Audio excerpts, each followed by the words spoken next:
Good afternoon, everyone. My name is Deasia Thompson, and I am here to welcome you to this intensive session.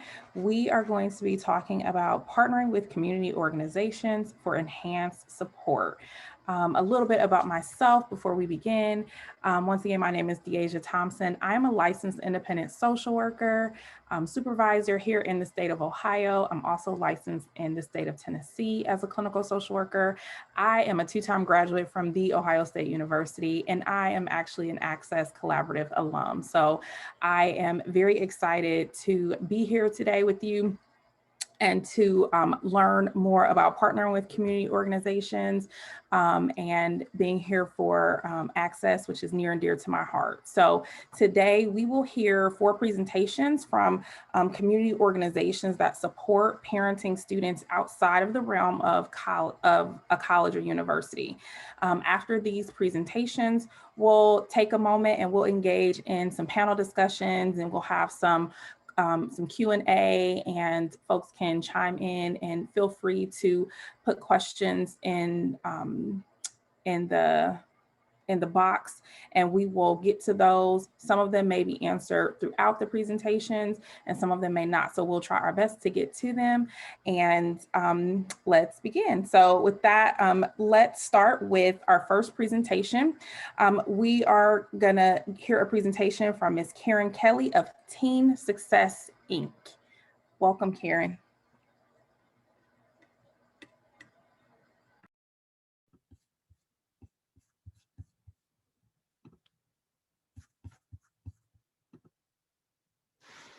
Thank you for having me. Good afternoon, everyone, or good morning, depending on where you are. It's still morning here in California. So I'm happy to be here today to share a bit about our work. So as Deasia mentioned, my name is Karen Kelly, and I'm the Executive Director of Teen Success, Inc. We are a nonprofit organization supporting young mothers and their children in 4 regions of California, with a laser sharp focus, excuse me, on educational equity for both generations. So before I share a little bit about exactly what we do to support young moms, I want to share a little bit about what the landscape looks like in California. What we know, there are over 62,000 young moms in California, and that we clearly know that teen pregnancy in particular affects young women of color. And in California, that is the majority of young moms are Latina. They are also often low income. And those are the demographics that we see in the young women who come to us. We also know that teen parenting is intergenerational. 65% of the young women that we support are the children of teen parents. And the grim statistics, only 38% of teen mothers graduate from high school nationally, and less than 3% finish college by age 30. Deep breath when I say those statistics always. And in California, which is true in many other places across the country, those with a high school diploma cannot earn a living wage. They earn annually about $37,000, and a living wage in California for one parent and one child is $57,000. So a post-secondary education is critical to getting on the path towards prosperity for young moms in California and everywhere. So really our work is about addressing these things and breaking these cycles to support young moms and their children to realize their potential. We believe deeply in their potential and are, again, sort of laser focused on making sure that education is at the forefront, and our support of them is moving them towards educational equity and the education they want and deserve to make a better life for their children and themselves, their entire family. So what we do, first let me share that the goals of our work. So first we support young moms starting in high school. Most of the young women that come to us have disengaged or disconnected from school, either the result of their pregnancy or prior to that. And so our first goal in working with them is supporting them to re-engage in high school and, of course, graduate from high school. And a lot of that work is about helping them navigate and figure out what the right high school placement is for them, and exploring options and helping them, deal with the barriers associated with re-engaging in high school. Usually the primary barrier is childcare. Then once they've completed high school, we support them in completing a post-secondary education. So that is part of what I'll talk more deeply about today. And that is, again, as I just mentioned in the previous slide, certainly critical to their success moving forward in earning a living wage. And because we're a 2-generation program, we focus heavily on nurturing their children's positive development. So we provide a great deal of support to them to make sure their children are also school ready and developmentally meeting milestones. We do this by providing wraparound services that are really focused on helping them build the skills and building their voice that leads them to achieving their own goals. The primary vehicle for our work is our one-on-one empowerment coaching. This is an intensive, high-touch coaching model that meets with them weekly, and often more than that, depending on their need, to do a variety of things, which I'll talk about in the next slide. But the empowerment model is, again, really focused on helping them figure out what they want in their life and their educational goals, their career goals, their family goals, and then supporting them behind the scenes to build the skills and build their voice and being able to advocate for what they need. We also do a great deal of service brokering, which basically means connecting them to resources in the community that we aren't able to provide. That's critically important. We provide a year-long peer learning group that starts when they are in high school. And that is really an opportunity for them to build a peer network.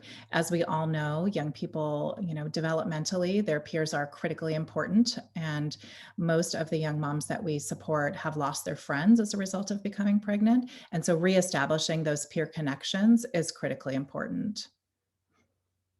That peer learning group is also our vehicle for providing a great deal of the educational pieces that we provide around health and wellness and financial literacy, and social emotional learning and parenting, which I'll talk a bit about more in a minute. We also have a heavy focus on financial well-being, and we do this primarily through providing workshops outside of the peer learning group as well as they enter into post-secondary education and need to, understand how to open a bank account and how to create a budget, and deal with financial aid and those sorts of things. And we provide financial assistance, and I'll talk about that also in just a minute. That's a newer piece of our work that we have started just in recent years. So here are our 4 focus areas that are, the things that wrap around a young family. And I'll go deeper into each of these. I've touched on them, but I'll now go a bit deeper into them. So educational navigation and advocacy is really the driver, as I mentioned, and that again is supporting them in re-engaging in high school, getting through high school, and then exploring what their post-secondary options are. So that transition between high school and post-secondary is what we have found to be the most difficult transition for them in terms of barriers. Barriers seem to multiply in that transition for them for a variety of reasons. They have lost their childcare that they had on their high school campus. They now need to work full time if they weren't already.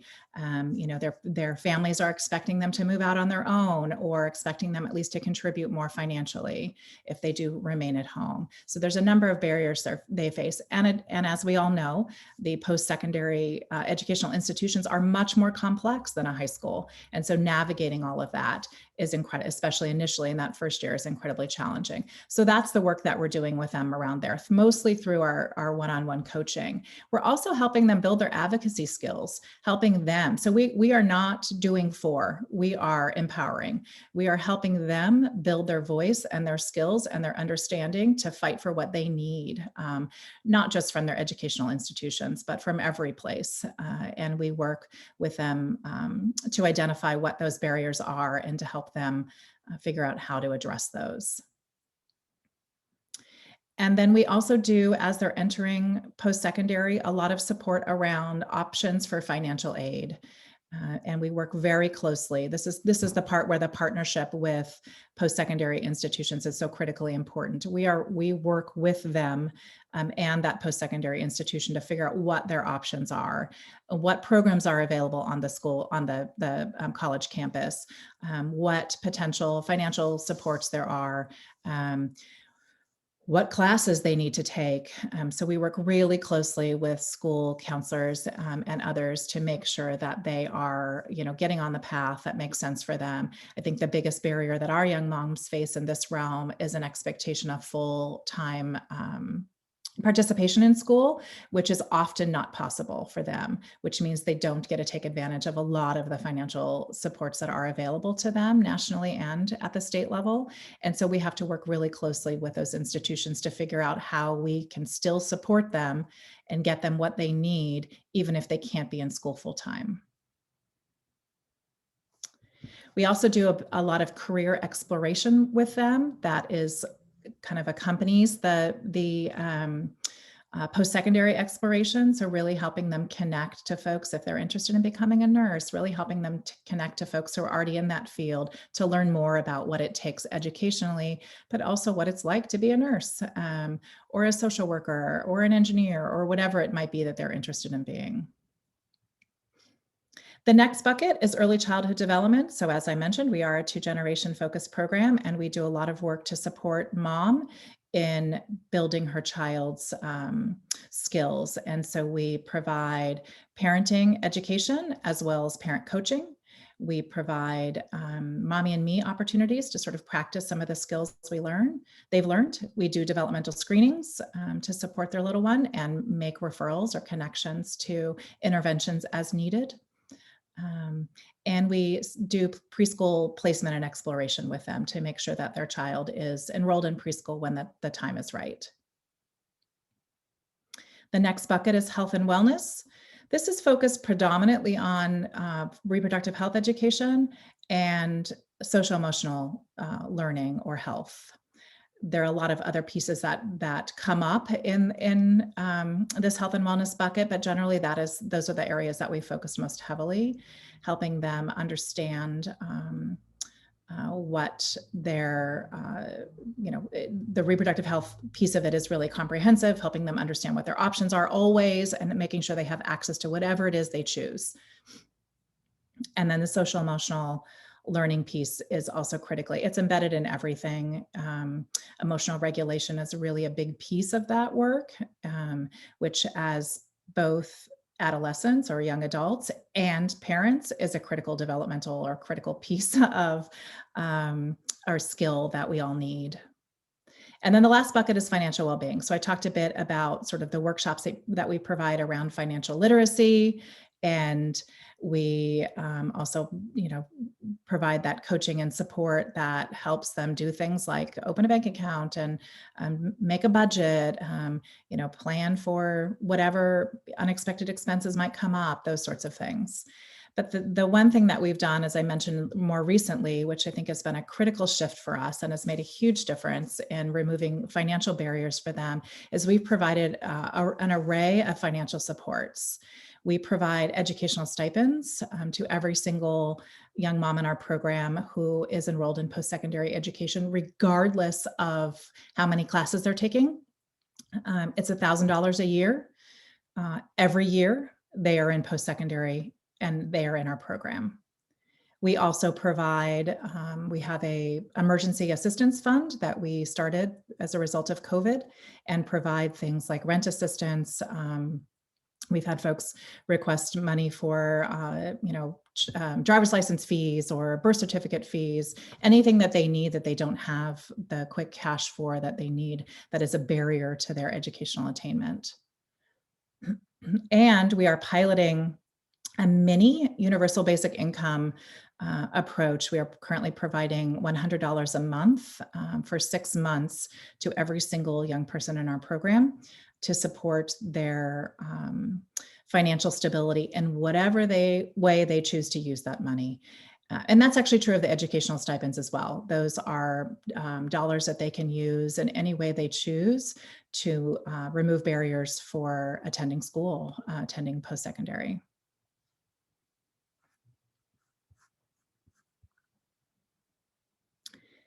And because our work with them is long-term, all of these pieces are woven in and out over the years of their support, of our support of them. The average number of years that a young person stays with us right now is about 4. And that depends on, of course, when they came to us and what post-secondary path they choose. So I just want to touch on these things because I think I've talked about them a little bit, but I just want to make sure that these 3 things are critically important in our work and really drive everything we do. First and foremost, centering young mothers. So they are not only at the center of their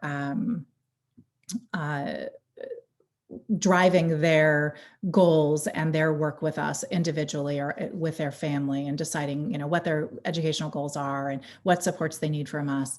They also drive our program. So we have a variety of mechanisms in place to make sure, including a leadership council, to make sure that young mothers are telling us what they need, how they need it, what works, what doesn't work, and we listen. We are a continuous learning and improvement organization, and we value their feedback and input, and it really does drive decision making. So the educational pieces that I mentioned, or the financial support pieces that I mentioned, were the result of our young moms saying, we need help. We need support. This isn't enough. We are facing financial barriers, and we can't find a way to overcome them. And then, as I mentioned a bit, supporting young mothers and building and using their voices to advocate for themselves is a big piece of our program. Oftentimes when young moms talk to funders or other supporters, they will mention this as the thing that they got out of the work with us the most, is that when they started, they didn't even know they had a voice. They didn't know how to use it. They did not know, they just didn't have the sort of self-esteem or worth to understand that their voice was powerful and that they could use it to further their life. And so building that in them is critically important. And then removing barriers and creating opportunities. Our work again is about educational equity, and this is huge. There are so many barriers in their way, systems and others, that we work hard to make sure that we are helping to remove for them. I'll tell this because I'm sure this happens in lots of places, but one of the barriers that we've been working really hard to try to figure out how to overcome is childcare. And so in California, subsidized childcare is incredibly hard to get. There aren't enough slots, the lists are long. And in addition to that being a barrier, some colleges, community colleges in particular, have created, it sort of makes sense in terms of a reaction to the need being so great and the slots being so few. They basically have created an additional barrier that states that you can't get on the wait list for childcare unless you're enrolled in their school, which is insane.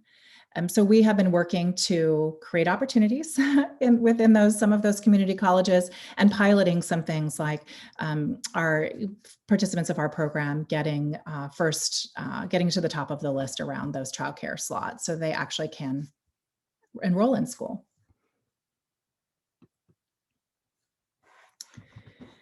I think one of the things that often gets overlooked, although I think we all know that this, given that we're all in this work, is that, you know, the young people that we serve are so committed and, you know, just are incredibly persistent, and because they want to create a better life for their child. That driver is real, and it creates opportunities that we can capitalize on in supporting them.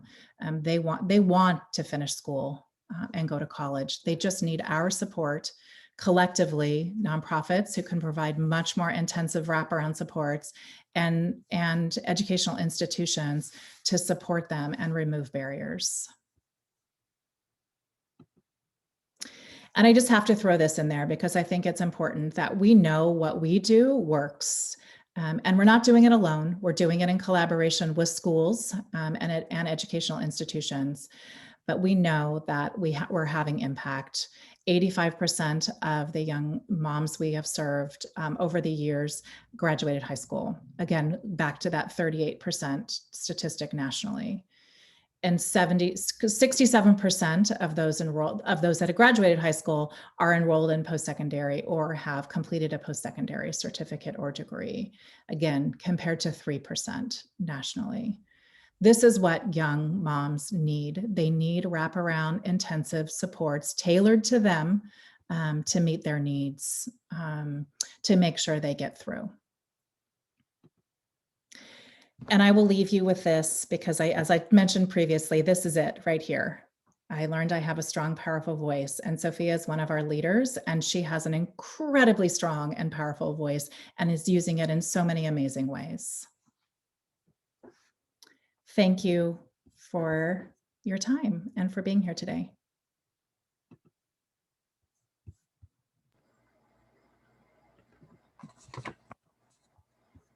Thank you, Karen. That was really great. I love that you're like, we have receipts. 85% of our young moms are graduating high school, and you're knowing that it does work for those folks that you serve. So thank you for sharing that with us. And we are going to keep going and keep moving through. And so now we are going to be joined by Miss Portia Polk from Generation Hope.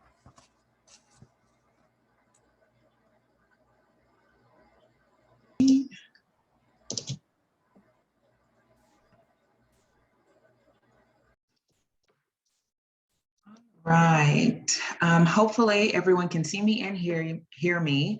Thank you, Deasia, and thank you, Karen, for sharing the wonderful program at Teen Success. It sounds like it's doing all the right things. Hello, everyone, and thank you for joining us. My name is Portia Polk, as Deasia said, and I serve as the Director of Learning and Advocacy for Generation Hope. Before I even get started, I want to give a huge thank you to Jillian, to Jessica, to Deasia, and the Access Collaborative team, one, for this platform and opportunity, but also just for always inviting me back. I'm always excited to be here and always excited that we at Generation Hope are constantly innovating and have something new to share. Usually I would ask a level setting question just to understand how folks are approaching the issue of student-parent supports, but I already know that everyone here feels the same way that I do.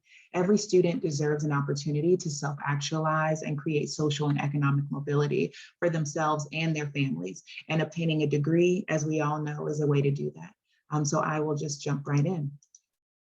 So today I'm going to provide a brief overview of Generation Hope and our national impact work, but I'll really spend the bulk of the time diving into our newest initiative called Family U. So let's get started. Many of you are probably familiar with our organization, but for newcomers, our mission is to ensure that all student parents have the opportunity to succeed and experience economic mobility. And we do that by engaging education and policy partners to drive systemic change, and by providing direct support to teen parents in college, as well as their children through our holistic two-generation programming. Our purpose and really the way that we operated are inextricably linked to the life of our founder, pictured here, Nicole, who is a teen parent in college herself. So she truly understands the impact that education and holistic support can have on a young parent's life, and really serves as a role model for what can be done when that support is provided. So to give you an even better sense of who we serve and how we infuse the ideals of our mission into our work, you can see that we work with up to 100 teen parents annually, and we'll actually be growing that number over the next 3 years. We'll also serve about 30 of their kiddos annually through our Next Gen Academy. That was a program that we launched 3 years ago, so that way we could be a full 2-gen model and really practice what we preach. The key components of our holistic wraparound supports for our scholars include, and their kiddos, include free tutoring, mental health supports, tuition assistance, parenting groups, and more. You also see that we primarily serve students of color. The majority of our students have an EFC of 0. Nearly 3/4 of our students are first-generation college students. And we are also helping them navigate a number of challenges, including housing and food insecurity, as well as domestic violence, mental health, and others. Our model is proof that intentional support for student parents that are rooted in their needs and experiences can really move the needle in terms of their post-secondary success. Despite the many challenges that our students face, and despite the fact that less than 2% of teen mothers earn a degree before age 30, our graduation rate within 6 years is 61%. We also have a persistence rate of 92% from year to year. We also follow students 6 months after graduating to see how they're faring. And it's been wonderful to see our alumni working as nurses, computer engineers, teachers, really creating sustaining careers and not just finding a job. And they're also earning family sustaining wages. For our Next Gen Academy, we're seeing complementary positive outcomes. 100% of the parents whose children are enrolled in Next Gen Academy would recommend the program to a friend. And we know that there's nothing stronger than word of mouth. We also see an increased recognition of their children's development through the parental mentoring aspect of our program. So we've been doing this direct service work for more than 10 years, and we wanted to use that to fuel what we are calling our national impact work. So although throughout our direct service work, we've already been creating publications, providing technical assistance, participating in advocacy efforts, this year we have really formalized those efforts under what we are calling that national impact arm of our programming. The major components of our work are research to benefit the field, and I'll get into one of those a specific report soon. A technical assistance program for colleges and universities, as well as customized technical assistance outside of that cohort-based model, and a policy and advocacy agenda really to guide our efforts. And the hope in all of these efforts is to create systemic change within higher ed and beyond, as I'm sure is the hope for all of us. So I really want to take some time and focus on our newest program under that umbrella, which is called Family U. It is our cohort-based technical assistance program. But before I dive into the current, I kind of want to take a step back so we can understand how Family U even came to be. In May 2020, which I know feels like forever ago, we released one of our first resources, really getting us ramped up for our national impact work. This report documented the experience of student parents, and we really sought to understand what it feels like to be a student parent on a campus, what's available, what's not, what are those interactions like. The report reflected data from 259 respondents, representing more than 147 2- and 4-year institutions across the country. And it's really incredible that even though this is national data, it really mirrored the experiences of our scholars, which pointed to a widespread need across the higher ed system to better support student parents. The report illuminated a lot of alarming statistics, frankly, around the student parent experience. And I've highlighted a few here, and I'll call them up and give some context. One, high numbers of student parents feel disconnected from their college community. So we found that nearly half of respondents said they felt somewhat disconnected or very disconnected from their college community, and 40% indicated that they agreed or strongly agreed that they felt isolated as a parenting student on their campus. So it really just builds on what Karen shared in her presentation about how important it is for student parents to feel that community and have that community, and how quickly that community leaves once they have children.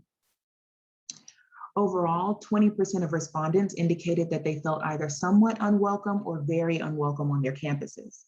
Broken down by race, 30% of parenting Black students and 25% of parenting Hispanic and Latino students feel either somewhat unwelcome or very unwelcome, compared to 16% of parenting white students.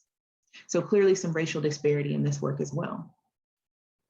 Around policies that embrace parenting, more than 60% of respondents miss at least one day of class in their last semester due to lack of childcare, with 7% missing 5 or more days. Most student parents, nearly 60%, didn't know if there was a campus policy on whether they could bring their children to class.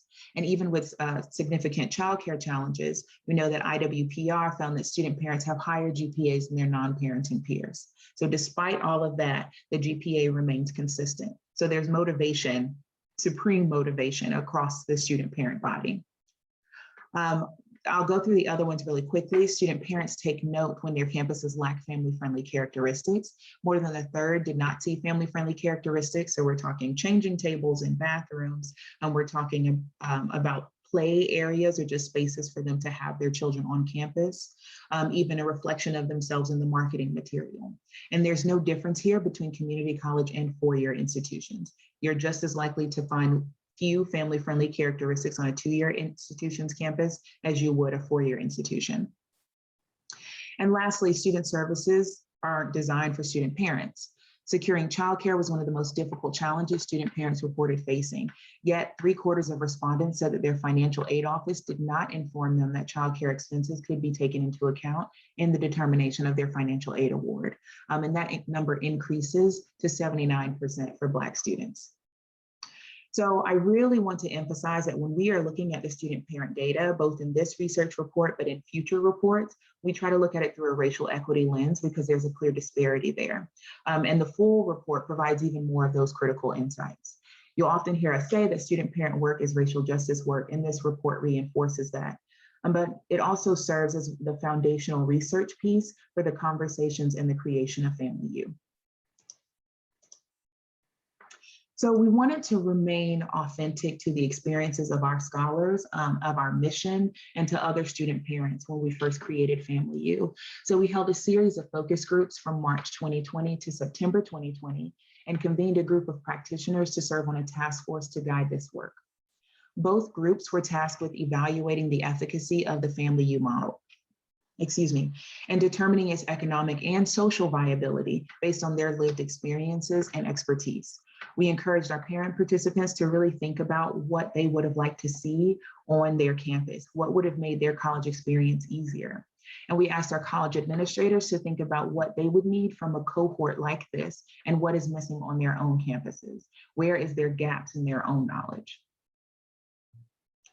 Our work over the past 10 years, as I mentioned earlier, has really led to this phase of work. And we believe that Family U will reinforce and strengthen our direct work with students. We kind of think about it as a cycle. We're building upon those 10 years of direct service work with students and with more than 20 institutions to expand our direct service work and grow with new national endeavors. Coupled with our research, tested best practices, and a comprehensive understanding of our core population, we have really used all of that to think comprehensively about Family U. And I think that this has positioned us to initiate this cohort model because it's supported by evidence-based practices and undergirded by student parents, with Generation Hope serving as a learning lab for it all. We're really fortunate to have access to and the opportunity to learn directly from the student parents that we work with. So Family U, what is it? The Family U cohort is a comprehensive, customized, evidence-based 2-year capacity building experience. I know that was a mouthful, but that's because we are covering it all in it. It's designed to build and refine institutional competencies to improve student parent success. In partnership with institutional staff and student parents, Colleges and universities that participate in Family U will participate in peer learning convenings and campus-focused independent coaching sessions. So as I mentioned earlier, we held those focus groups and really leaned on research to identify some core areas of change that needed to happen on campuses in order for student parents to really feel supported. And we identified 4 focus areas: data, people, culture, and policy.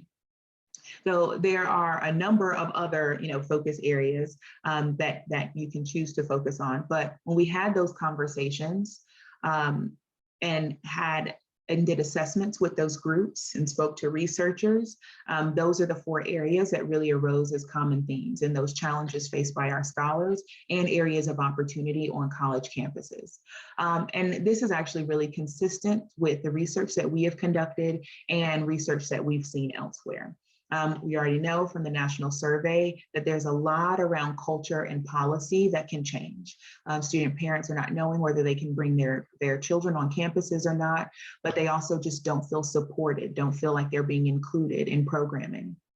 When we asked about policies regarding children on campus and or their Title IX protections, many students were unaware or unsure of these policies and their impact.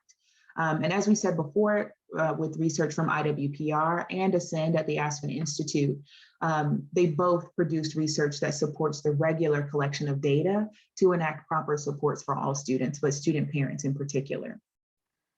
In year 2, after focusing on these 4 components, each institution would create a work plan with strategies to support student parents in year 2 that they will implement in year 2. So there will be implementation at that point. They will also have a student parent fellow that joins their team, and they will also have an executive session. And I'll touch more on all 3 of those. But I also want to point out that we assigned costs to this after doing market research to determine what makes the most sense, what are other people charging for something like this. And the majority of the costs we were able to have supported by our philanthropic partners. So we're really excited about that because clearly there's funding available to support something like this. And I think it's important for institutions to be a part of this. The executive session, as I mentioned before, was really designed to inform executive leadership at participating institutions about the realities of student parents on their campus and to report out on the progress of their student parent work. It would be held in year 2 and would include the board of trustees or equivalent leadership and the president. It's also included in the price of the program. So it's something that we hope institutions will want to take part in. We also know that buy-in from leadership is central to doing this work and having it, be sustainable. And it makes it easier to enforce these changes. It's also what makes the difference between institutional and system-wide impact. So we wanted to make sure that we included that in this work as well. So we just launched Family U in April of this year, and the application period closed last Friday. And what we were looking for were institutions that were focused in the DMV area. We also wanted to build a cohort that was passionate about the student parent experience and champions that work as a branch of their racial equity work. We recognize that, a lot of institutions are just beginning their student parent work and may not be as advanced as a Los Angeles Valley College, for example. And that wasn't the expectation. We wanted this to be a welcoming environment and opportunity for institutions that, at the bare minimum, recognize the importance of serving this population and have committed people on their campus and leadership who are prepared to do so. So as you can see, we think there are a lot of benefits of participating, but the biggest things, or the 2 that I will really call out, are the customizability of it all and the student parent fellow.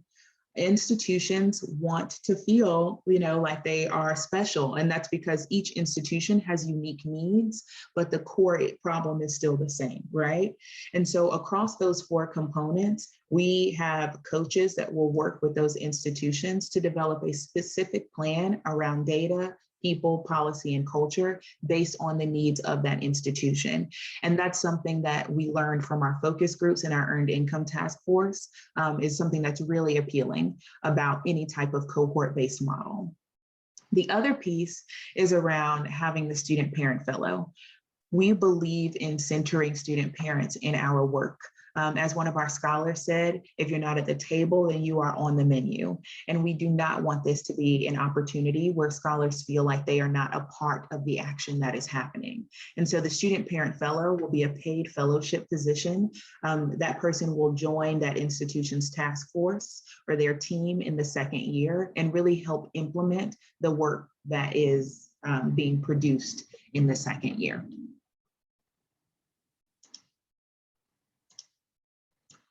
So I want to end with a quote from one of our scholars. We are all familiar with the challenges of student parents, but we also know how incredibly resilient and driven student parents are.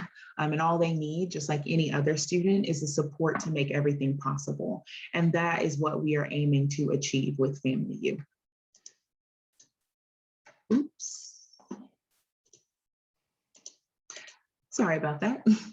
The last thing I'll mention is that next year, so since the application period is closed, and we are going through those applications, next year we will take in another cohort and we are going national.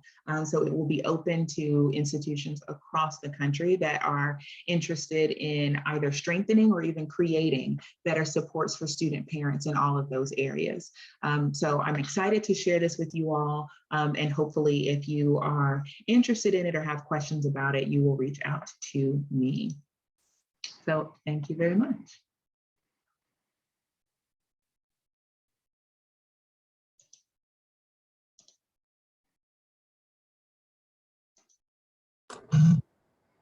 Oh my gosh, thank you, Portia. That was amazing.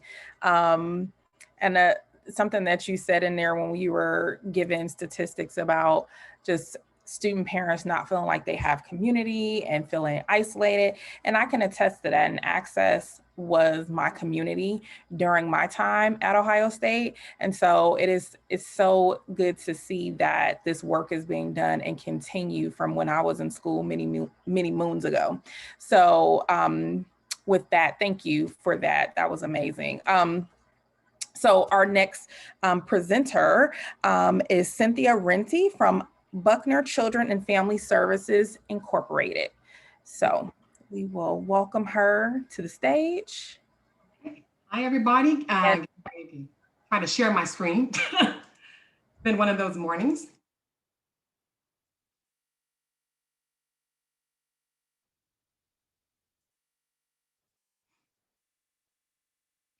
Can everybody see that?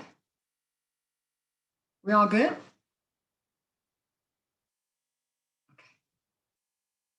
Again, thank you all for being here today, and I'm excited about this. It's been a crazy morning. Buckner has been a part of the symposium in the past year, so it was a blessing to be asked back by Jillian and Jessica. And so we can go ahead and begin.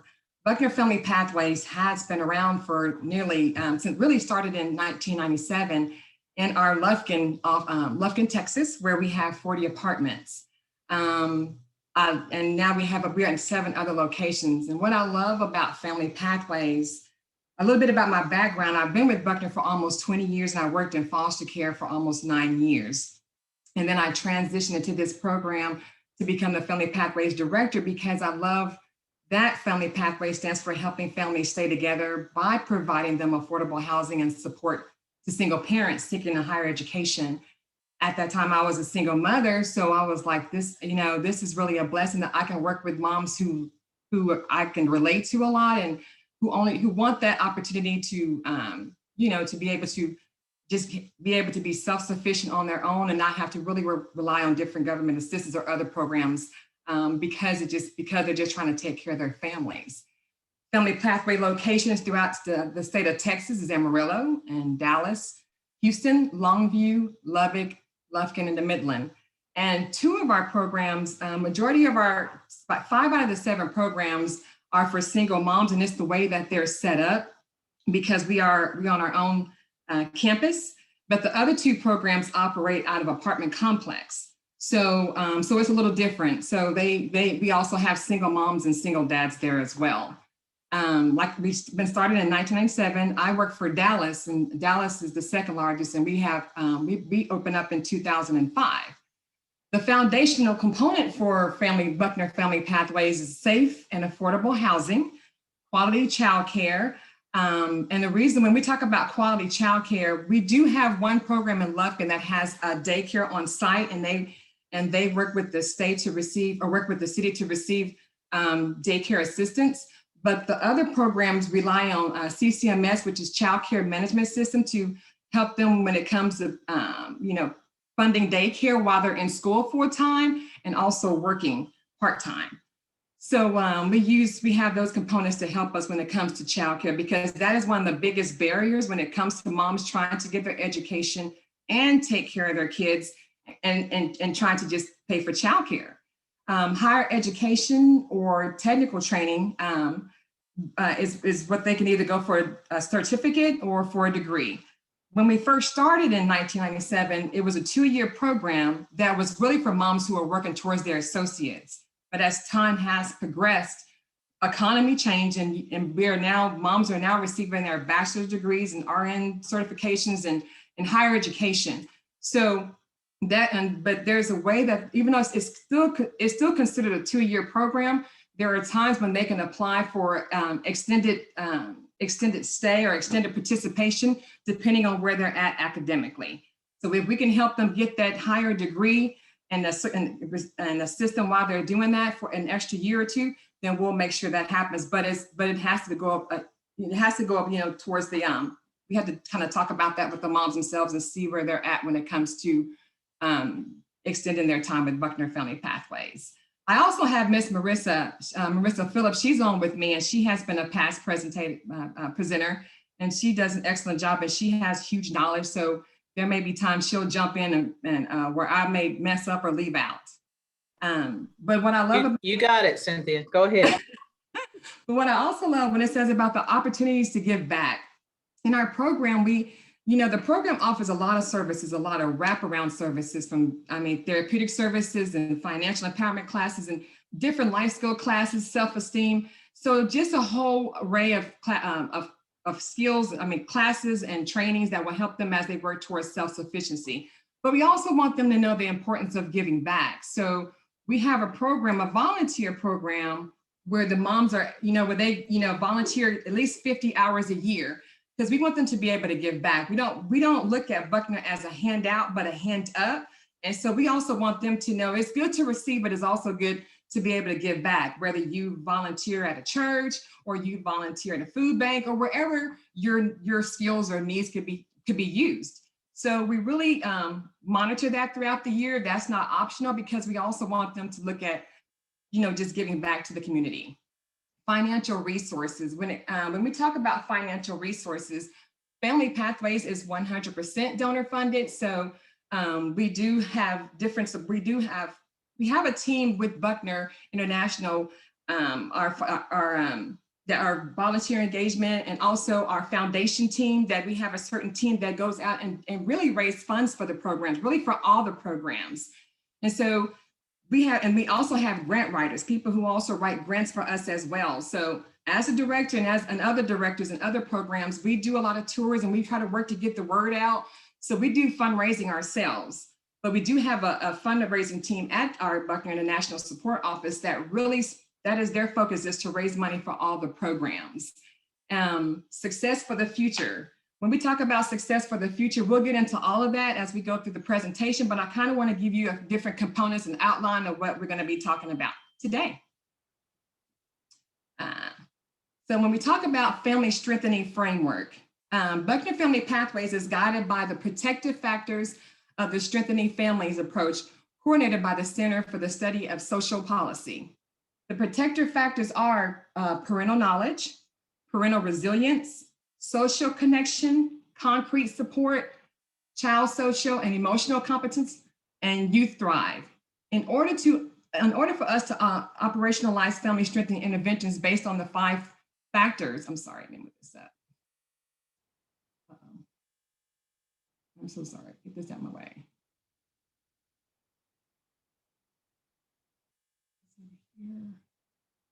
trying to get this slide to disappear.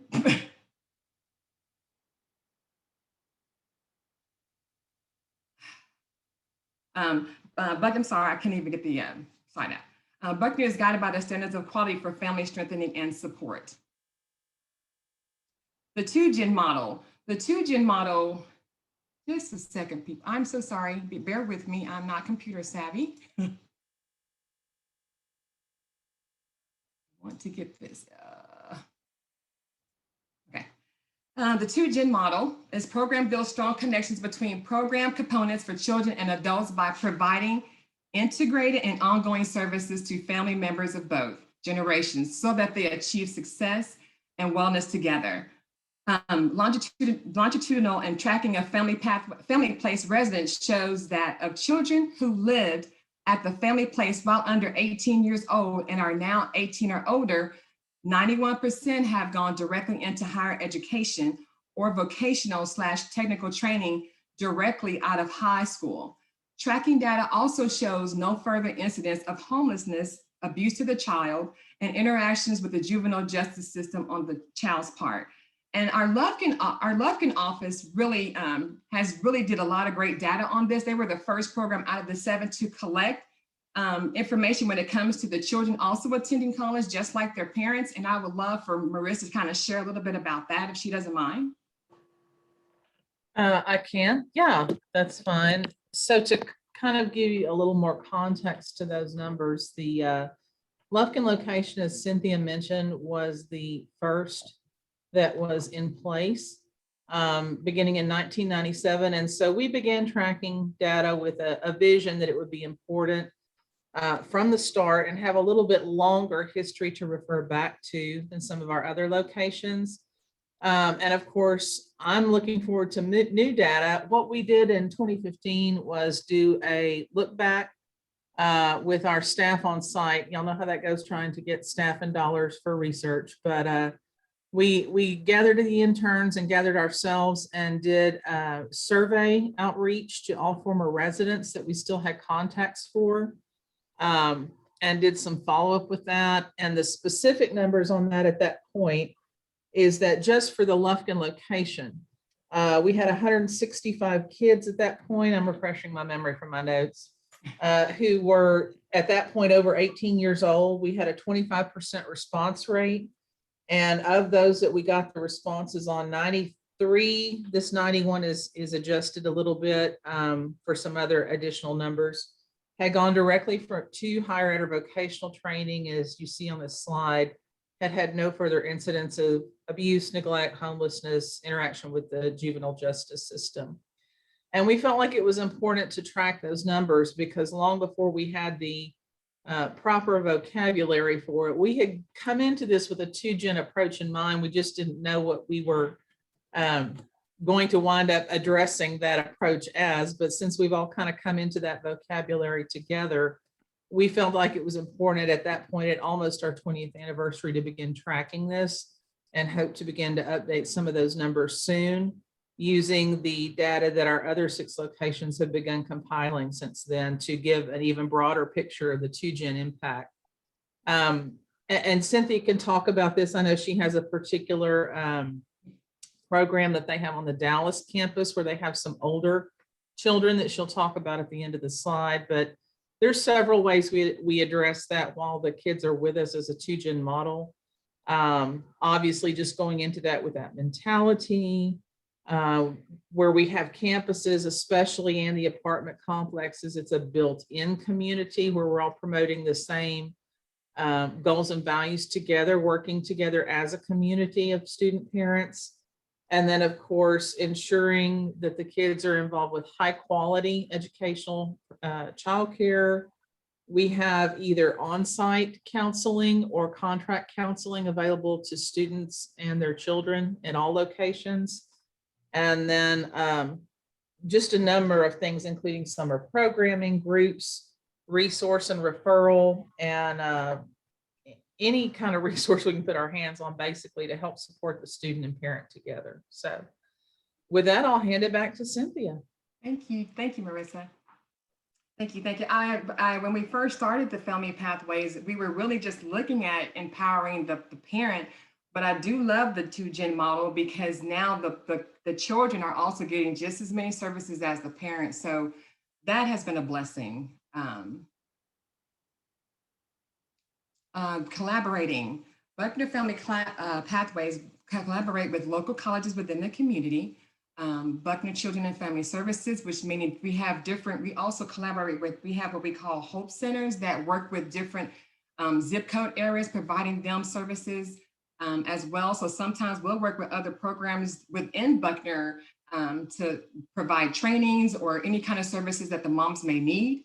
We also try to build healthy collaborations and strong collaborations with women's transitional programs of the DFW area. And I'm kind of like talking about Dallas, but that's how really all of our programs also work with other agencies, not just women transitional programs, but it can be just from women's groups at different churches or women's groups at different shelters, or just any kind of program that's really promoting self-sufficiency and empowering women.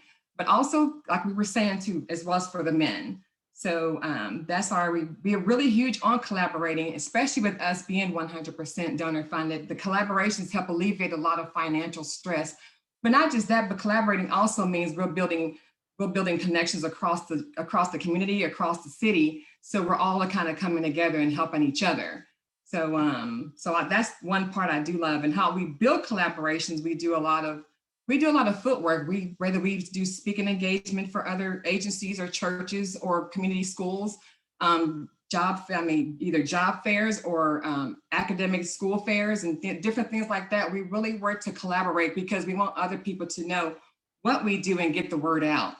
And I remember people would say we're the best kept secret, and we're trying to not be the best kept secret. We want to get the word out of what's going on.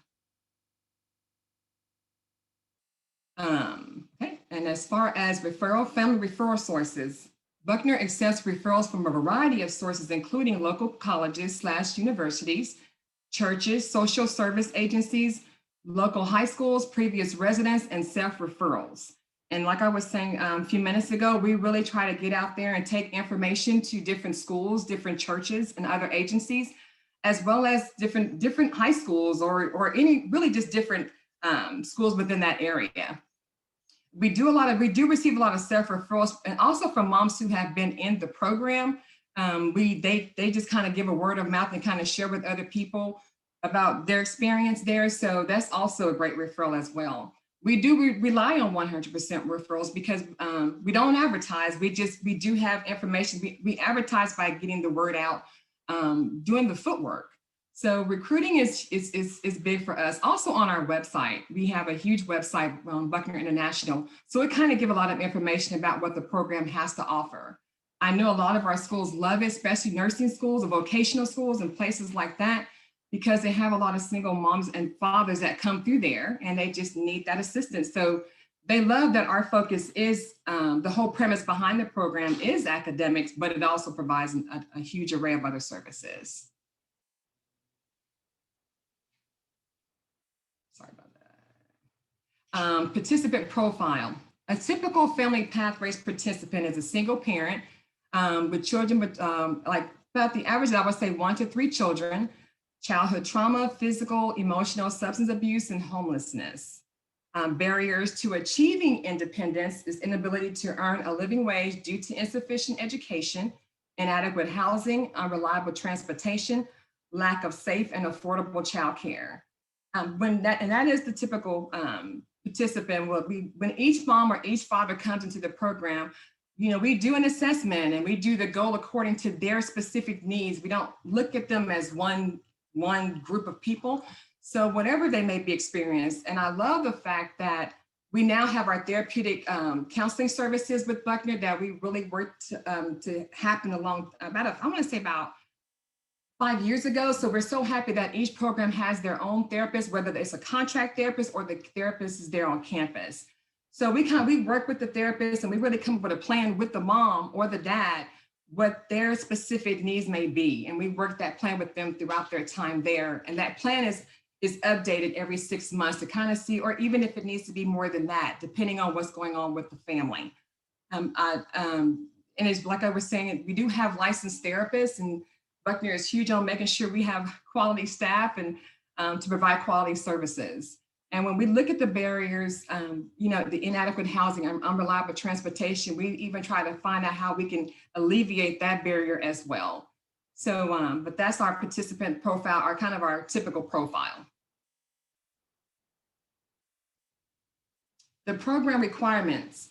Each participant is required to complete all goals listed on their service plan, attend trainings on budgeting, parenting, health, and additional enrichment topics, enroll in a course of study to obtain college credits towards a certificate or associate's degree, maintain a 2.0 GPA, but it depends on nursing, because nursing, the minimum is like 3.0, but a lot of them are even becoming more competitive, wanting a higher GPA when it comes in the nursing school.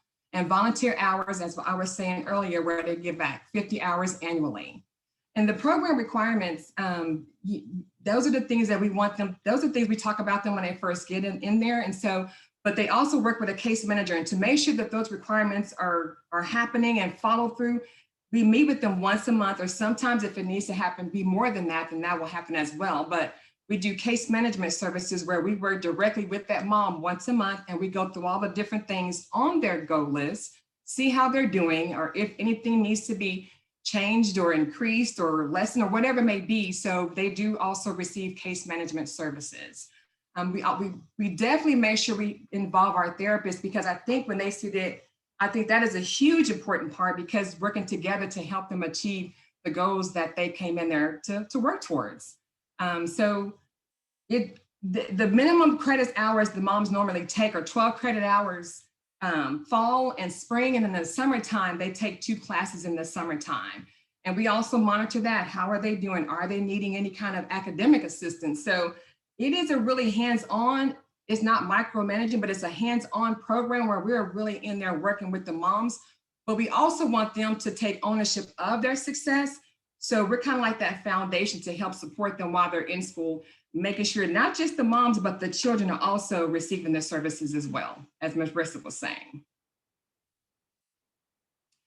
What we offer a structured setting, the guest restrictions. When it comes to guest restrictions, we really don't have many guests. Like for instance, for Dallas, they are allowed to have 5 guests on their visitors list while they're there for the 2 years, because if the moms are coming to Family Pathways, and the whole reason they're coming because they want to work towards self-sufficiency and just transformation to better their lives for themselves and their kids, we don't want a lot of distractions on campus. And we also even do background checks on our guests, because we want to make sure that good people that are coming to the campus, and that we're keeping the moms and the children, the moms and the dads and the children safe.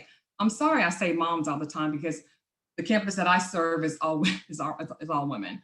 But we don't have no alcohol, tobacco, or firearms are not allowed on campus. It is important that they have a safe environment.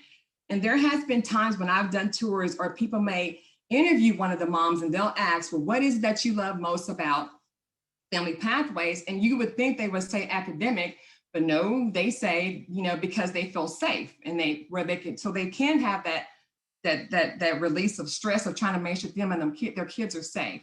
The apartments are definitely fully furnished, unless the moms have their own and dads have their own furniture that they bring to the campus. But we make sure that everything is prepared for when they come on campus. When it comes to where it says protective environment, we either have campus cameras for security to make sure we're monitoring safety, and they're being monitored all night. And a couple of our campuses have security that are on site. So it kind of depends on what area that the moms are at. So we have campus security, and also we have cameras for safety. We are big on safety because of where these families come from, and majority of the time it's from an unsafe environment. Counseling. Counseling are master level licensed professionals, individuals, and they offer individual and group counseling on site, no cost for both parents and children. And I think that is awesome. I think we have an amazing group of therapists. And so that has been a huge blessing. And I would say, especially I feel for me and for Dallas, I'm sure the other ones would echo the same thing, that the counseling has been a huge plus for the success rate of the program, because not only are they working the academics and the financial and all the other areas, but they're dealing with the trauma that they have experienced themselves. So that's huge for me, especially being a mom who was single parent at one time. Case management services or / family coaching. We like the family coaching. We want to just let them know we're sort of like the coach. We're cheering them on. We helping them, kind of trying to avenue through all the different things they need to do to get to the next level. So assistance in assessing community resources. If Buckner does not have it, we will look for those resources. And like we were talking about, collaborating and bringing those resources in, or financial literacy training. We're big on having huge financial empowerment classes. And it's amazing to see these families, the moms and the fathers, they felt like, if I'm coming from a poor social economic background, what's the use of me learning about saving or investing and things like that, and learning how to understand their credit and why it's important to understand their credit. And it is so, and our financial classes usually last from some time, depending on the location, but for Dallas, it lasts for like 6 weeks. But it is so, but they're learning about building their credit, saving, investing, and how to clean up bad credit. A lot of the moms come in there with bad credit because they're just trying to survive. And it is so great as their time in the program progresses, because we monitor that as well. It is so great as their time progresses in the program that they are seeing their credit scores go up. They get excited, and they are looking at buying a condo or a townhouse or a house. And to hear them get excited because they didn't think this kind of stuff would ever happen, because it may not have happened in their own family. So that part is awesome. The financial literacy training is huge, and big, huge component of as for the moms, for the program, as the moms work towards self-sufficiency. Advocacy, information, and referrals. So we advocate, we like to advocate for the mom and the dad, or for the family, trying to just be that voice for them, helping them be that sounding board, whatever they need help on, working with them side by side, providing them the information that they need or they're searching for, or to help them be able to navigate through the different community resources so they can learn how to understand these things themselves. Referrals, the case manager, as far as referrals, getting referrals and talking with other programs and letting them know what we have to offer, and letting them know, what, if we have space or not. So just really pushing for referrals by making contact with outside resources. Also family strengthening, which is huge, of course, enrichment classes. And we have mandatory enrichment classes that provide parenting classes, financial literacy training, life skills classes, spiritual development, and more. And career readiness and community building and immunizations, hearing and vision screenings, annual physicals for children under 3. Those things may be small, but but it's amazing how us making sure that all of those things are taken care of really strengthen the families. And so, and just getting them involved in community, understanding the community that they live in, and how they can be an effective resource as well. And when we talk about enrichment classes, we really make sure, okay, what is happening? What are they needing? Because it kind of changes each time. The years may pass. It may be something else that needs to be, that they may need to learn. Oh, we feel that is great for them to learn. But we also ask them, what kind of classes do you want us to bring to this campus? What are some other things you want to learn? And so it's helping them to just be more creative and innovative and think of, what do I need in order to be successful? So I love career readiness. We tell the moms, we don't want you to leave here with a job. We want you to leave here with a career, and that can happen. And we have moms leaving with RN certification and a BSN and social work degrees with their license. And we have a mom that's leaving this year, and she had 2 years, and now she needed an extra year just to finish her master's in social work. So it's really, to me, I feel like we just get better and better each year. But Buckner Family Pathways Network is always coming together. It's like, what is it that we can do to even enhance what we're doing now? So that's what I love about what we do. And the measurement of success. And this is really important, because when a mom leaves, Buckner is big on collecting statistic data collection. We're big on that, because we have to look at that to see what we're doing right and what we're doing wrong and what we can do different.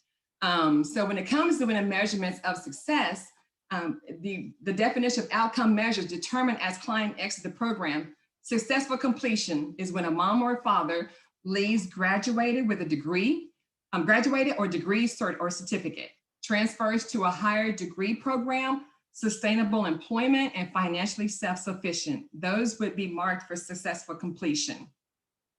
Non-completion is when client exits the program, but they're in good standings without completing the program criteria as stated in A, but they leave, but they are in good standing.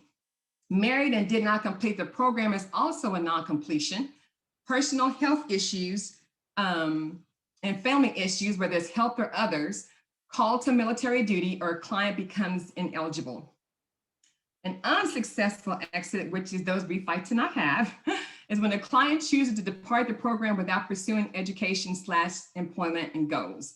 There are times when we've had moms and dads in the past that thought, you know what, I thought academics was for me, but it's not. And they just choose not to pursue it or keep going, but and that's okay, because school is not for everybody. So we understand that. Program policy violation. We do have program policy violations, and those are talked about in the beginning, and those are reviewed throughout the year to kind of keep it on the residents' mind at all times. Academic failure. We don't, if they fail a semester, we don't just let them go. We work with them, and we work with them because we don't want them to fail. But there may comes, and the thing about it, that doesn't happen often because we are so hands-on and we're so in tune with what's happening with each resident. So, but when it does, an unsuccessful is an academic failure, when they just do not choose to do well and they just don't want to do it. Failure to progress towards their goals, which is the same as academic failure, just don't want to progress towards their goal. They get in there, and I guess they just sometimes may feel, well, I'm here, so they're not going to kick me out. But we really hold them accountable, because we also want them to understand the importance of accountability, and also just when this is what we're going to hold you to. And it's kind of getting them ready for when they get into the professional field. Accountability is important and communication is important. So we hold them accountable to that. But I will say that we go beyond what is asked of us to make sure we have done everything in our power to help that family be successful.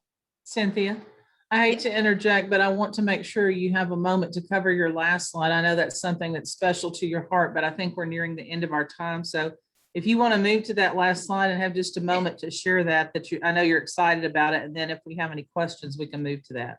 Sounds great. Thank you. Boys mentoring. I'm so excited about the boys mentoring program. This has been a blessing. We started this 2 years ago. We were able to find, we could find different programs or different mentoring programs for our ladies, our teenage ladies, our moms. And, but it was our young boys, especially was from the age 7 to 13. And now we have the boys mentoring program, and it's been huge. The mentoring program is led by professional, wonderful men of God.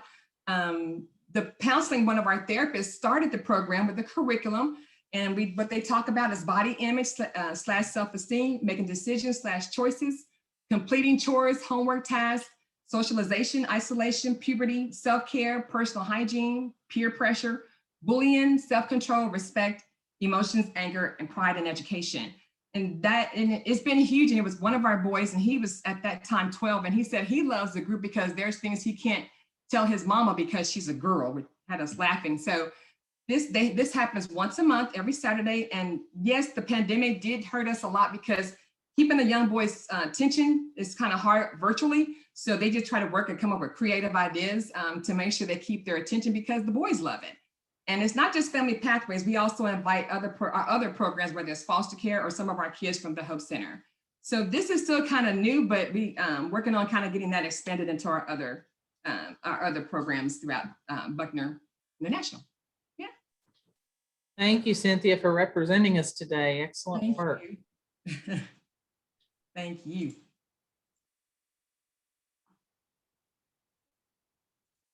So we have, I think, yeah, I was going to say, I think we're going back to our host now to make sure we have time for our next session and maybe some questions, which we'll be glad to answer later if anyone has any. Thank you. Thank you, Marissa, and thank you, Cynthia. That was awesome. So we are going to jump into our next presentation, but before we do, I just want to mention, do not forget, please introduce yourself in the chat so we know where everybody is, know what you're doing, all that fun information, but also start popping your questions in that Q&A box because we have time for that at the end, like set aside for that at the end, and we want to make sure that we have a great conversation after we wrap up this last presentation. So without further ado, I would like to introduce Christy Adams and JD Graham from Family Scholar House Incorporated. Thank you.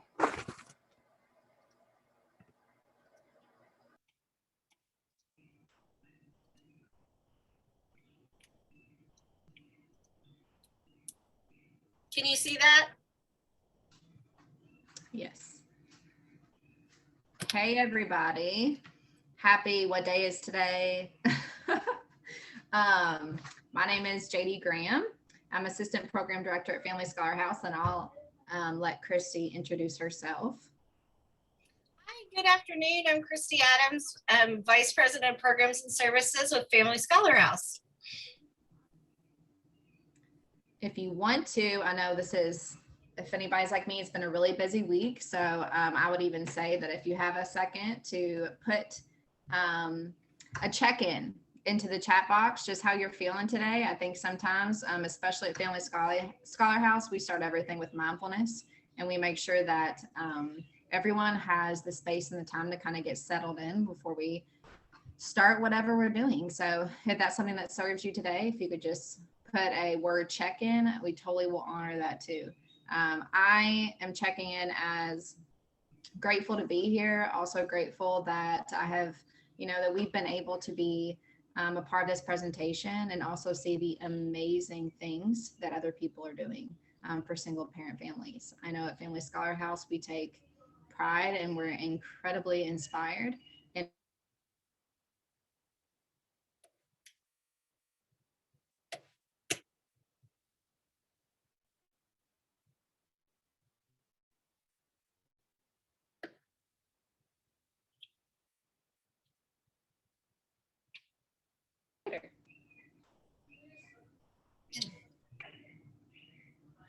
Is JD frozen?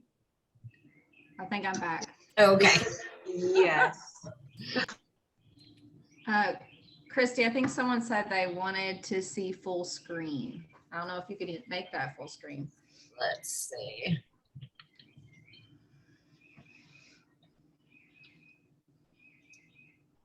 When you share, you might have to, there you go.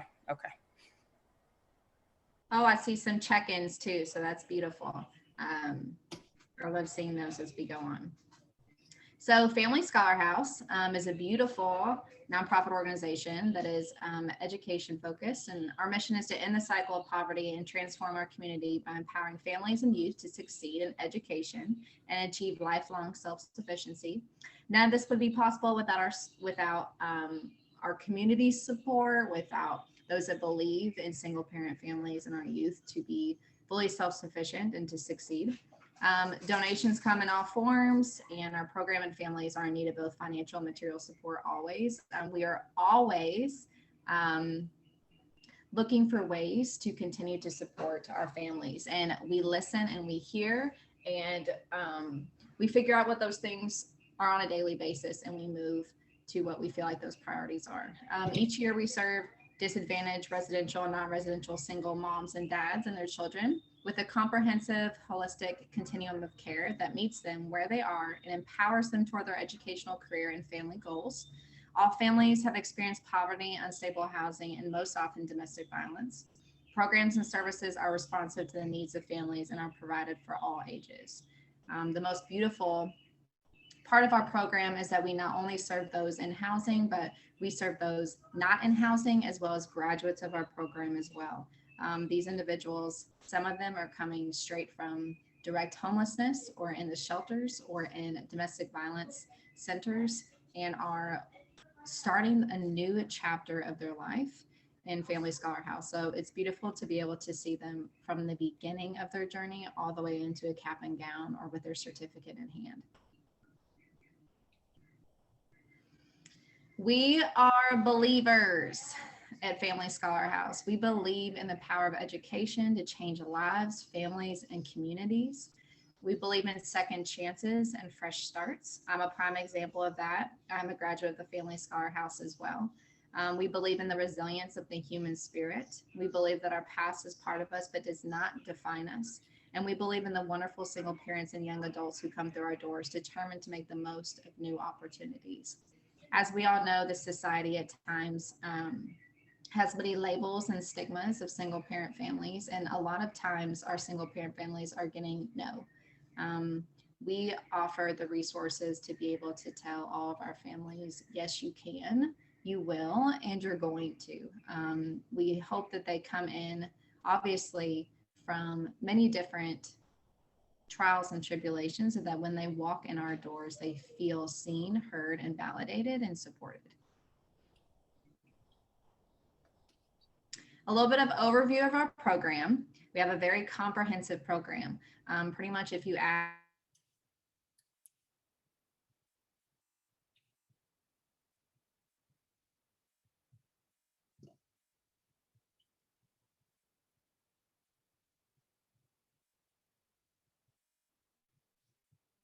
having what's called a family advocate for family support services, as well as a coach that's going to help guide you through anything that has to do with scholarship opportunities, academic opportunities, the FAFSA, all of that types of different components that you might be trying to navigate as you're walking in our program and while you're in our program.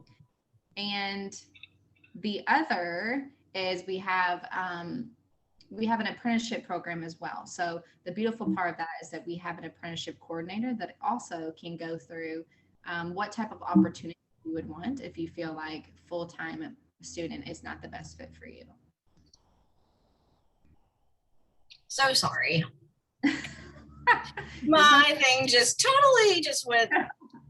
Technology does its own thing. Absolutely. Okay, then supportive housing. Housing is a part of our program, but it's not the key component. There are residents on 5 campuses within Louisville, and then Christy can also talk to you about our affiliate programs, but they can apply for subsidized housing on our campuses. A lot of our participants that are in the non-residential component sometimes just want the support and do not desire the housing component. Those that desire that housing component are actually put in a wait list that is merit-based, which means that they are completely and relentlessly pursuing this next chapter of their life, whether it be going through workshops, attending certain opportunities that we have for them, and gaining points to be able to obtain that part of the program. We also have educational support, which I talked about a little bit before, but we help single parents and foster alumni access financial assistance to pay for classes and books at the college of their choice. That's what a coach is going to help you do. And a family advocate will be the one to guide you through life and trials and tribulations, and maybe navigating some resources that you may need to thrive.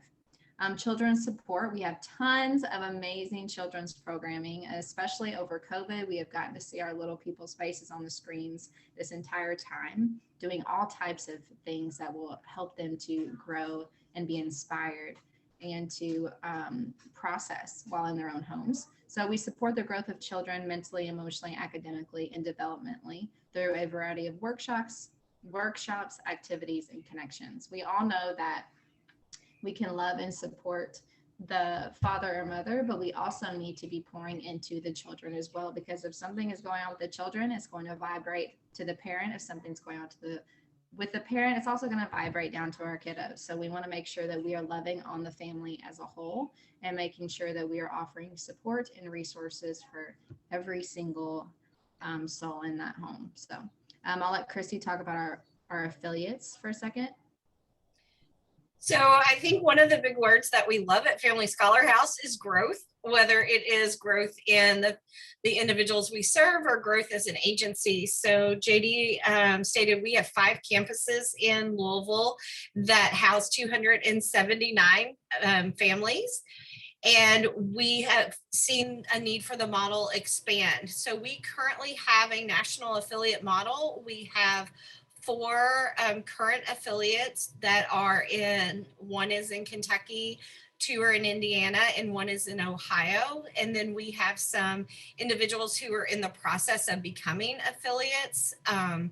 There's an application process, and currently, I think our CEO describes it as far west as Los Angeles, as far south as Texas, as far north as Chicago, and East North Carolina. So there's a few that are in process, and they utilize our model. They get everything that we have, every ounce of our program, to our fantastic database, to our communication app that we use that is HIPAA certified.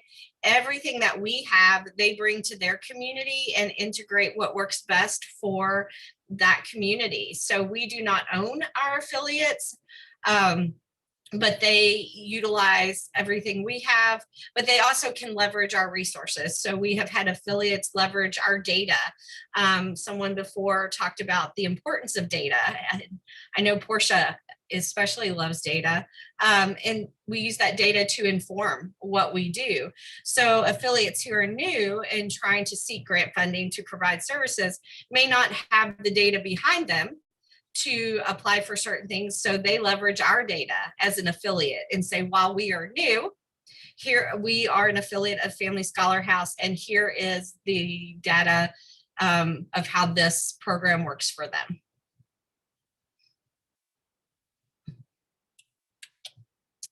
So we are funded in a variety of ways. You can see by the chart, and both JD and I will be the first to admit financial numbers. We know just enough to say, here's how we're funded. We are more people number individuals, but 37% of our funding comes from donations. 54% of our funding comes from grants, 6% from fundraising, and 3% from Metro United Way. I think one of the interesting parts of Family Scholar House is that every single person who works on staff writes a grant.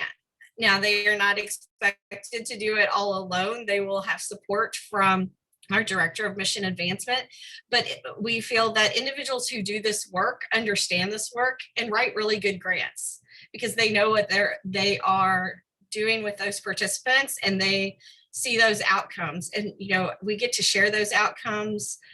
We get to say 99% of individuals go on to stable housing, and 93% have not had a repeat pregnancy. And we've had this many children go on to college with fantastic numbers to report. But our direct program staff, they're seeing not only those large outcomes, but those milestones and those goals being met along the way.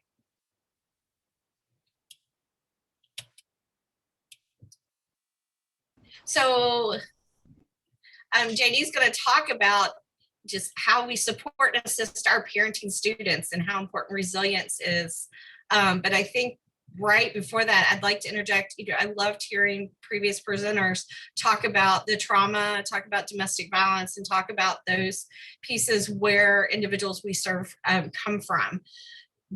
We started a pilot project almost 2 years ago, and looking at the poly-victimization of those we serve. We have always, for the last probably 4 or 5 years, asked the ACEs. And ACEs is a great tool, but recognizing that encompasses someone's life prior to the age of 18. And we're serving single parents who are walking through our doors who are over 18 and have had additional life experiences.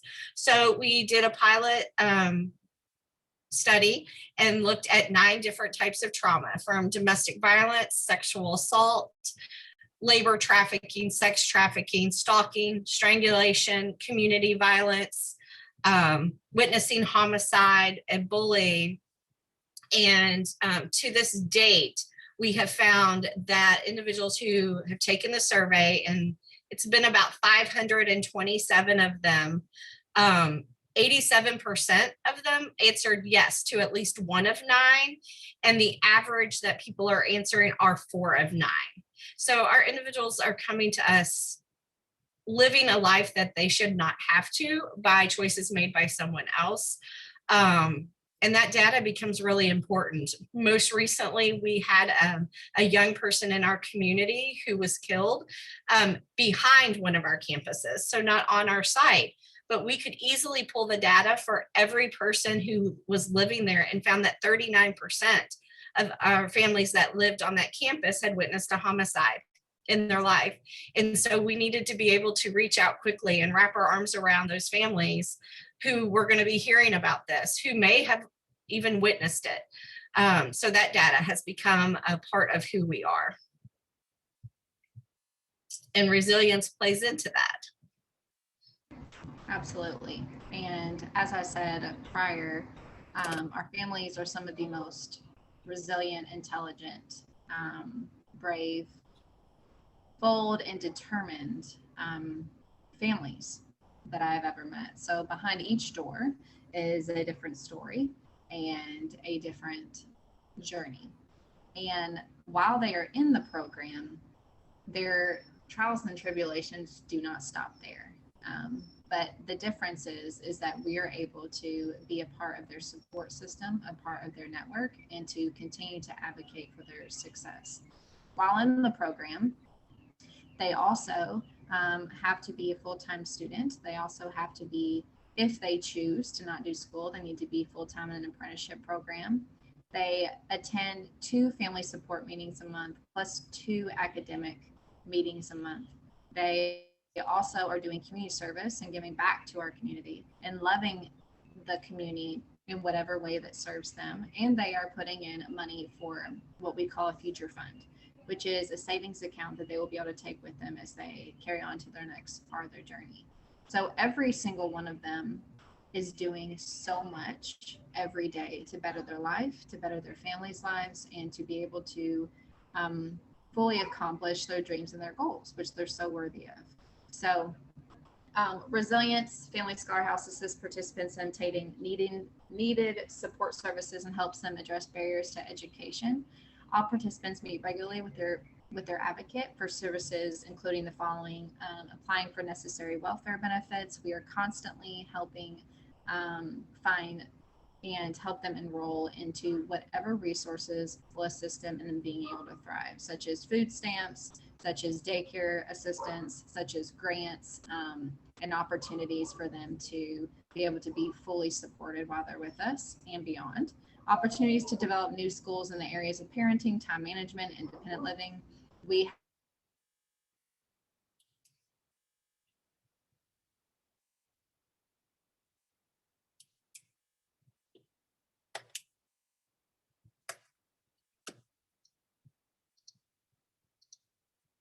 I will keep going until Schools. Here she is. Sorry. Can you hear me now? Yes. Okay.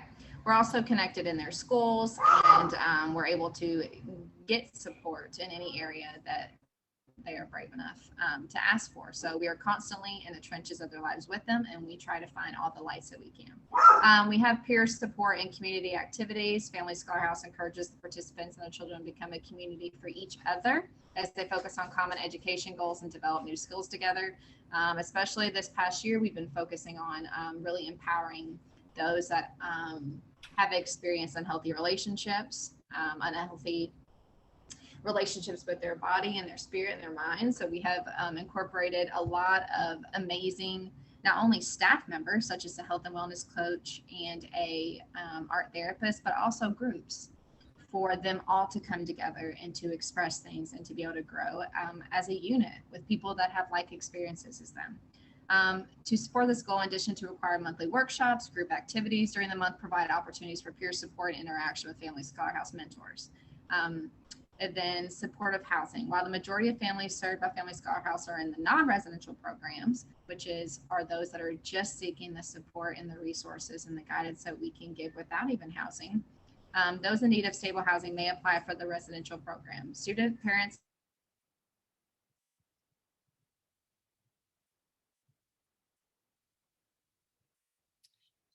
I will go since she is frozen.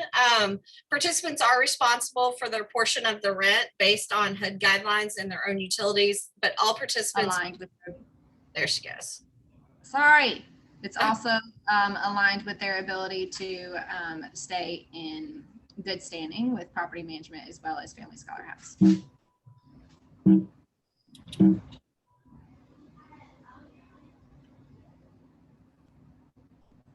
You can go to the next slide, Christy, if you'd like to. Yeah, there we go.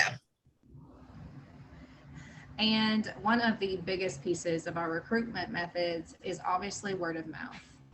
Our graduates are everywhere. They're your nurses, your doctors, your teachers, your social workers, your counselors, your family members, and your friends. And word of mouth is the biggest form of recruitment, because it not only touches their lives and allows them to do what they've desired to do, but then they want to share that. They want to share the supports, they want to share the resources, and they want to share their own journey and allow someone else to be inspired so they can also pursue what they might not be pursuing because of some of the boundaries or hesitations. Social media, we have an Instagram, Facebook, and Twitter. And we have tons of outreach events. Even during this hard time, we've been doing events virtually. We are involved in the schools in our area, as well as a lot of the organizations. So we are always trying to be out about in the community, and we want anyone and everyone to know that might benefit from the program. And I think the interesting piece that continued growth is when we had to pivot for COVID. We also have an Fsh Academy, which has life skill videos, academic videos, financial videos, videos for kids. There's about 145 in there at this time for our participants to be able to watch and go back to and refer to as needed. And they can do that anywhere. So we do not have the ability to offer workshops that everybody needs that works with their time schedule. So they can access what they do need and have that discussion when they meet with an advocate or coach. The other piece of growth, we talked about our affiliates, but we also have data associates. So through the generosity and hard work of a few larger grants, we have built a pretty robust database that has about 150 points of data on every participant. It has allowed us to almost be the equivalent of medical records for social work on some level, but it allows for consistent information to be gathered monthly on our families. It also is used as a tool, so from a very trauma-informed way, that individuals get used to certain questions they're going to be asked every month. So if I have a participant I meet with regularly and I have to be out and they have to meet with JD, they know they're going to be asked them the same questions, and there's a safety in that, knowing why we're collecting information, but it's done in the same way. That database is now being shared with others through what we have our data associates ability to utilize our database. They get the forms, they get all the data collection points and technical assistance. That data is not woven into our database. So if we have a data associate, for example, in Los Angeles, none of their participant information can be seen by staff in Louisville, Kentucky. It's completely walled off. But it was something we wanted to do after we got it to a place we wanted it to be, and understanding there are programs out there who do amazing work that resources that they have are better designated towards programming than trying to maintain or even create a database. So I think to kind of wrap up, because I know we're close to time, is we do a lot of fantastic work to support our families, but I think their words are equally as important, as we've seen from other presenters. Every quote and a participant. So we have some quotes from our families from our most recent evaluation. So this program saved my family. You've helped me more in the past 6 months than I received in my life. I'm excited and confident about school more than I ever have. I love Family Scholar House welcomes me no matter the situation in my life. And I think that's an important piece for the student parents we serve, to show up for them, no matter where they are. This has been the most supportive experience of my life. Housing and support made it possible to graduate. And I love that little stinking cute face that's looking at you with him and his mom. I know without the Scholar House, I wouldn't be able to be in school. Being a participant helped me secure a future for my family. Programs are helpful and useful for my success inside and outside of school. I think that's the other piece, that we blend that formal education and that informal life education that we all need to grow forward. Some of the programs we receive through Scholar House really helps me out. I'm very grateful for being able to be a part of the program where they push you to do your best in school and also help you along the way. And the help and opportunity had been amazing. I'm a better woman in person. When I look back on who I was before the Family Scholar House, I am now an empowered woman, mother, and individual. And it just struck me how cool this last slide was when we put it together. The person on the screen, her name is Madison, and she graduated during COVID. And while we couldn't have our community celebration, everybody got signs, and we're getting ready to have graduation again this year, which will bring our total of degrees to 631. But what is really amazing is I got to be with Madison on Monday, and she has now is an employee of Family Scholar House, and she will be working with our volunteers and social media and spreading the word. So she is a new employee of Family Scholar House. And that is all I have. Do you have anything else, JD? No, thank you all so much.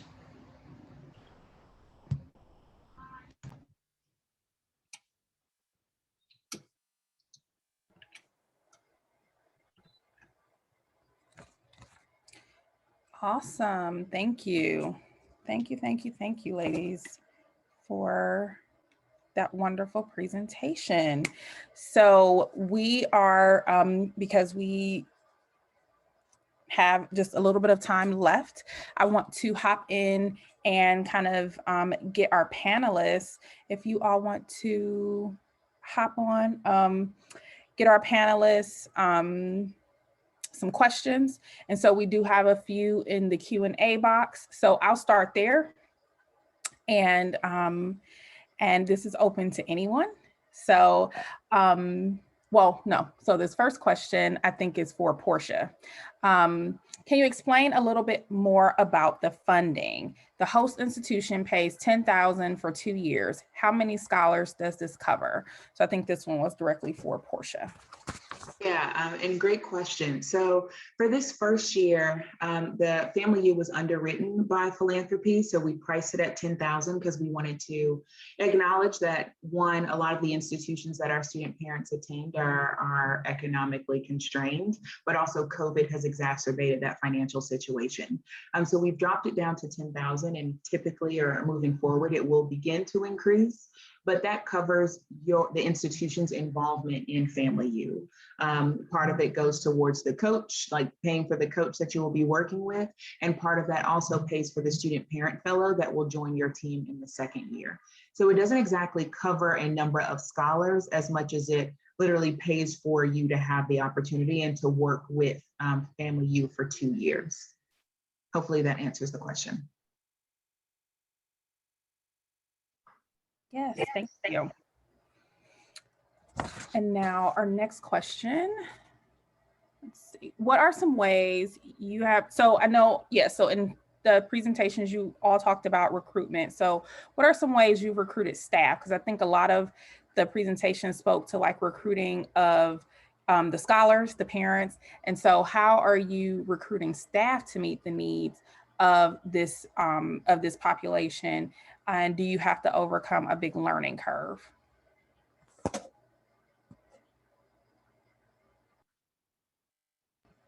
Anybody can take that one. Well, I can talk, and JD might want to hop in.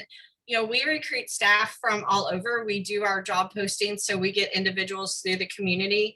But I can think of some very direct ones. You know, the universities we work with, they will make referrals of who they see in their systems. And we've had people who've worked for the university and come work for us. But I also think one of our big kind of pooling points is we have interns every year. We joke that we have an army of them. As we've grown, we finally caught up to be ahead of them. There were some years we had more interns than we had staff members, and we can't not do what we do without them. And we also joke it's sometimes the longest job interview you may ever have because we have them for a year. And JD is actually the supervisor for the majority of our interns. And so I would say the community, a close relationship with the university partners in internships. Awesome. Anyone else have anything to add to that?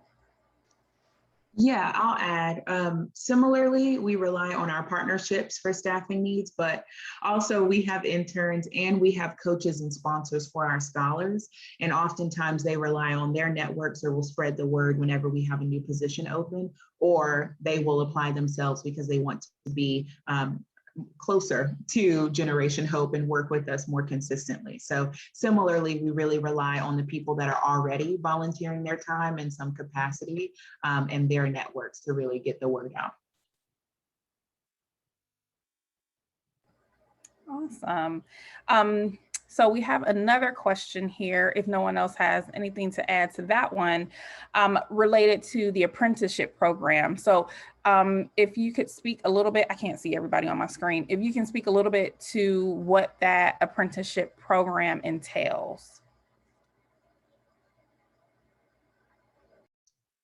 So we have a staff member who works directly with community and state apprenticeship models that are approved by the state. And most of those models have an educational component and a work component. And so that we will use that in lieu of being a full-time college student full-time in an apprenticeship. And one of the apprenticeship programs that works really close with us, for example, is a really good way for individuals to earn some money and get credentialed without having to pay a dime. So they get hired for 90 days and then they can do their CNA, for example. And then after they complete their CNA, they will get a pay raise. They work 6 months, they can go to the next leveling of credentialing. This is with a senior living facility. They have several, for example, in Louisville, but they also are in Ohio and Michigan.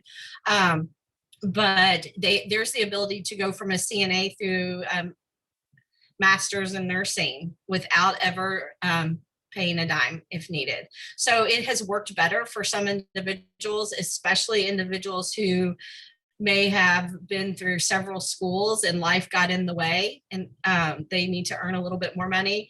It gives them the ability to work and go to school at the same time. Awesome, thank you. And I know this was popped into the other chat and it looks like Marissa answered it, but if there's anyone else who has HUD involvement, if you want to hop on this, how do you begin the conversation of creating that like relationship with HUD for your students that are getting housing with that component? Asia, I think I posted in there, I'd be happy to have follow-up chats if time doesn't allow here. But our experience with that is we had for over 20 years through federal money that came down through state of Texas Housing Department, was administered through a grant, and we participated in subsidized rental units for our students.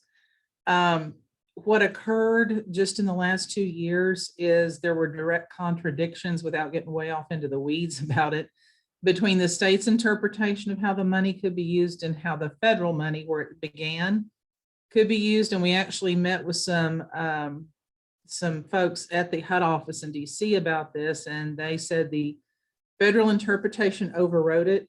And the end result of all this was that even if someone signed an agreement that they were going to participate in a program or be part of a, you know, an enrichment program or whatever you want to call your program, that the day after that was signed, if they changed their mind, the voucher was theirs and there was nothing you could enforce.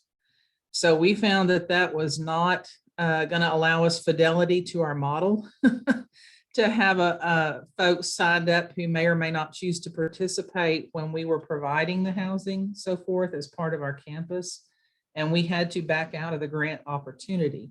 Now, since then, I have talked to some folks at one of the last live symposiums you had who had been able to speak with their local HUD office about having vouchers that were assigned, location vouchers rather than assigned to the family. And they were able to utilize them in that way. So my thinking is it can be done, but you're probably going to have to reach out to your local HUD office and talk to them about vouchers that stay with the property rather than one support with the families.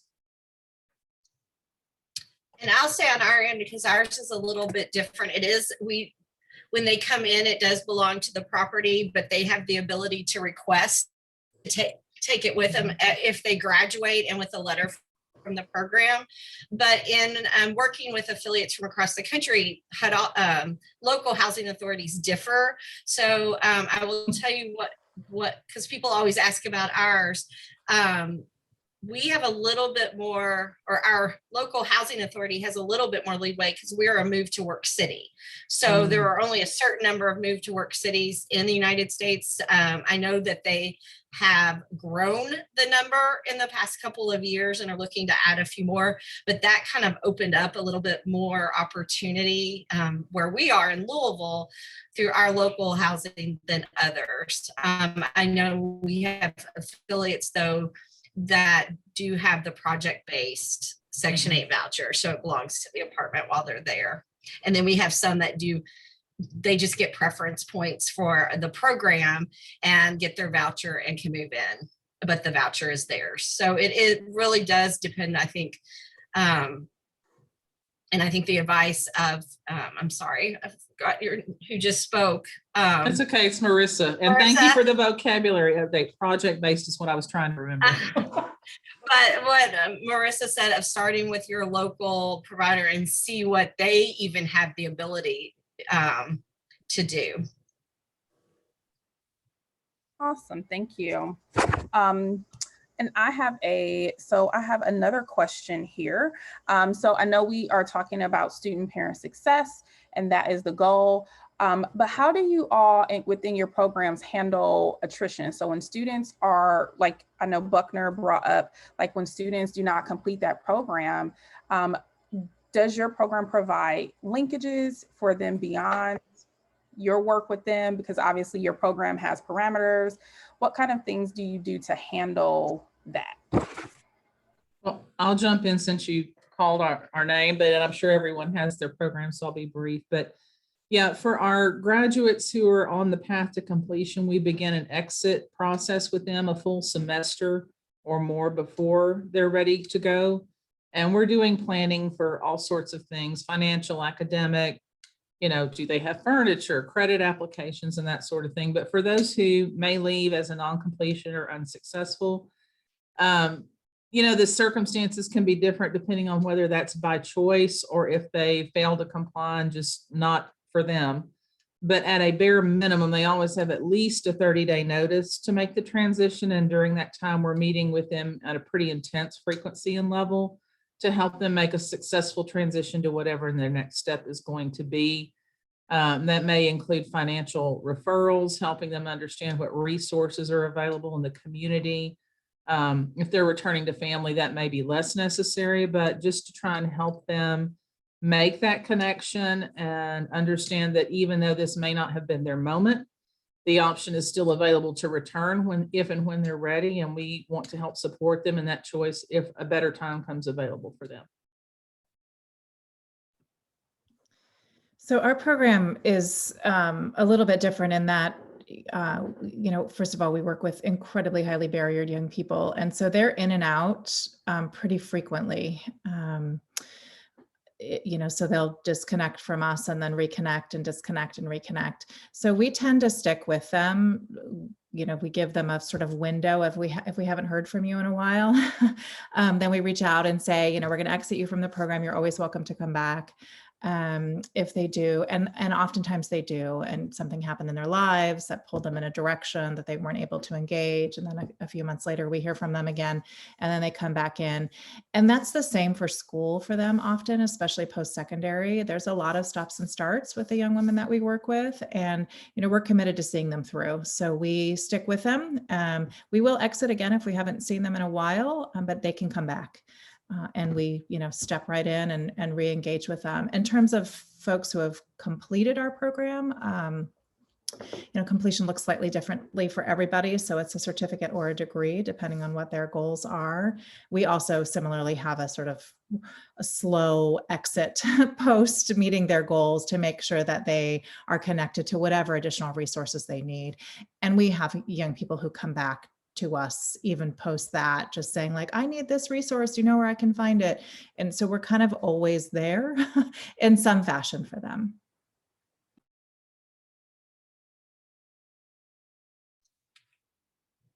With Family Scholar House, we have the different stages. So we kind of like what was just said, we're always with them in some way, shape, or form. They're always we tell them they're always a part of our family.